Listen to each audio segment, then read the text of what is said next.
વાત કરીએ ડભોઈની તો ડભોઈ ખાતે સોમેશ્વર પાર્ક સોસાયટી વિસ્તારમાં છેલ્લા ઘણા સમયથી ગટરો ઉભરાય છે અને પીવાના પાણીની લાઈન સાથે ગટરનું ગંદુ પાણી મિક્સ થતું જોવા મળે છે।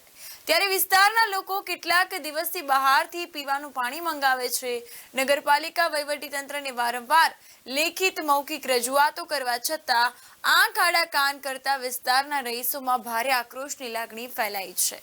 જાણવા મળતી માહિતી અનુસાર જો વાત કરીએ તો ડભોઈ ખાતે સોમેશ્વર પાર્ક વિસ્તારમાં છેલ્લા ઘણા સમયથી ગટરની સમસ્યા જોવા મળે છે। ત્યારે વાત કરીએ તો પીવાના પાણીની લાઈન સાથે ગટરની પાણીની લાઈન મિક્સ થતા નળમાં પીવાનું ગંદુ પાણી આવી રહ્યું છે। આ અંતર્ગત વાત કરીએ તો પીવાના પાણીમાં હાલ જે ગંદકી જે જોવા મળે છે અને હાલની ઉનાળાની કાળઝાળ ગરમીમાં લોકોને ઝાડા ઉલટી અને બીમાર થાય છે।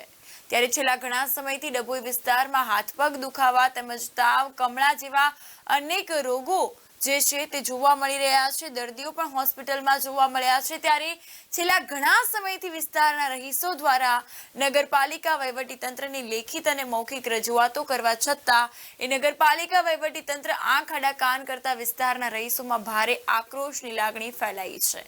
જો વહેલી તકે આ કામગીરી નહીં કરવામાં આવે તો ગાંધી ચિંધ્યા માર્ગે આંદોલન ઉચ્ચારવાની ચીમકી ઉચ્ચારી છે અને ઉચ્ચ અધિકારીઓની રજૂઆત કર્યું હોવાનું પણ અહીં જણાવ્યું છે।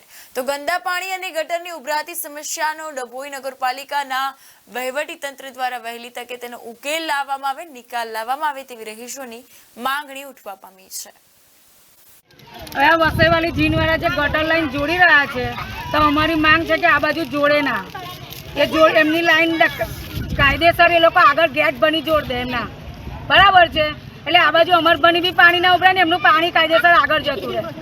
આ અમારી માંગ છે કે આ લોકો ગેરકાયદેસર ખોદી રહ્યા છે ને ગેરકાયદેસર આ સોમેશ્વર પાર્કની અંદર જોડી રહ્યા છે। એ કામ જોડાવું ના જોઈએ।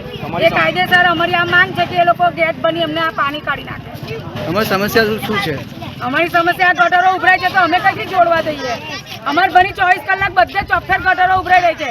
હવે તિજોરીના કારખાના વાળાએ બી બધી ગટર લઈને પૂર દીધી છે તો આ પાણી જશે કઈ હવે ચોમાસામાં બી ને બધી બાજુ પાણી જેને જોવું હોય તે આવીને જોઈ જાય કે ચોફેર ગટરો ઉભરાઈ રહી છે। કોઈ બી રસ્તો એવો નથી કે માણસ એમરજન્સીમાં કોઈને કંઈ થયું હોય તો એ ગાડી કાઢીને બી જઈ શકે છે। ચોફેર પાણી ઉભરાઈ રહ્યું છે, કોઈ આવતું નથી જોવા માટે બરાબર છે। તો આ ગટર લાઈન આ લોકો કાયદેસર એમના આગળના ગેટ બની લઈ જાય અને આ આગળ બંધ કરી દે। લાઈન લાવી રહ્યા છે એની મેં 5 દિવસ પહેલાં બી ના કીધું કે પાછળ આવી રીતે તમે લાઈન લાવી નહીં શકતા છતાં એ લોકો એમની મનમાની કરે છે અને કહે છે કે અમારે નગરપાલિકાએ પરમિશન આપી તો નગરપાલિકાએ પરમિશન કઈ રીતના આપે? પાછળ લાવવાની પરમિશન કઈ રીતના આપણે તો એમને ગેટ પર લઈ જવાની પરમિશન આપી આ રીતના પાછળ લાવવાની પરમિશન ના હોવી જોઈએ ને। આજે મારે આ પાછળ નજીક તમે ખાડા હતા જોઈ શકો એ ખાડા કેટલા પાણીથી ભરાઈ રહ્યા છે। અમારા જ પાણીનો જો નિકાલ ના હોય તો આ લોકોના પાણીનો નિકાલ અમારા બાજુ આપશું તો અમારું ને આની પોઝિશન અત્યારે આટલી આવી છે તો તમે ચોમાસામાં મારા પગથિયા સુધી પાણી આવી જાય છે। એ ગટરનું પાણી એટલું ખરાબ હોય છે કે ખાવા દેવા જઈએ છે તો દરવાજા બંધ કરી દેવા પડે છે। એટલું ખરાબ ગંધ બાસ મારે છે અને અહીંયા આ લોકોને જેવી કહે છે તો કે તમે તમારી રીતના કરો અમે અમારી રીતના કરી લઈશું। નગરપાલિકાએ પરમિશન આપી દીધી છે, 3000 રૂપિયાની પાવતી ફાન નાખી છે।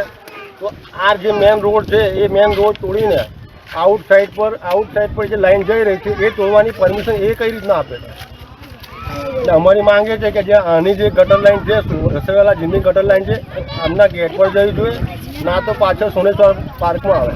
એટલે અમારું પાણી ના જતું હોય તો એ લોકોનું પાણી લઈને અમારે શું ગટરમાં રહેવાનું છે આખી જિંદગી? પાછળથી કારખાનાવાળા લાઈનો બંધ કરી દીધી છે એ બી કોઈ જોવા તૈયાર નથી, આ બી કોઈ જોવા તૈયાર નથી। એટલે અમે શું કરવા શું માગે અમારા જોડે?